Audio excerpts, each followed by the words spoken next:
Voici comment l'inventaire est géré dans Colibri.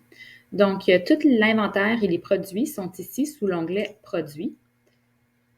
Je vois l'inventaire, donc habituellement, l'inventaire serait des livres. On a les forfaits, les différents types de forfaits qui sont offerts par votre école. Et ici, on a aussi les services. Donc, habituellement, les cours de recyclage, des frais, etc. seraient ici comme des services. Donc, pour pouvoir faire une transaction sur un item en inventaire, je peux venir ici pour créer une nouvelle transaction. Donc, ici, j'ai le livre français.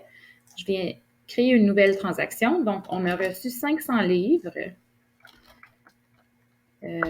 commandés par Véro. Donc, ici, j'ai rajouté 500 livres. Présentement, dans les livres, j'en ai 575. Une fois que je viens enregistrer la transaction, vous allez voir que ça a augmenté de 500 unités. Donc, j'ai rajouté 500 livres français. Disons que j'ai un nouvel instructeur et j'aimerais lui donner un livre. Donc, ça serait un livre qui n'est pas vendu, mais plutôt donné à un instructeur. Donc, je peux cliquer le bouton bleu ici encore une fois pour créer une nouvelle transaction. Mais dans ce cas-ci, ça va être une transaction négative. Je suis en train de donner un livre. Donc, je vais dire livre pour Jonathan.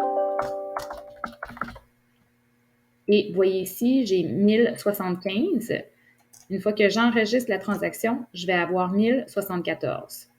Et si jamais j'aimerais voir l'historique de toutes les transactions qui ont été effectuées sur un item en inventaire, je peux cliquer le nom de l'item ici et je vois que on a vendu, ça c'est des livres qui ont été vendus en les ajoutant sur le compte d'un étudiant.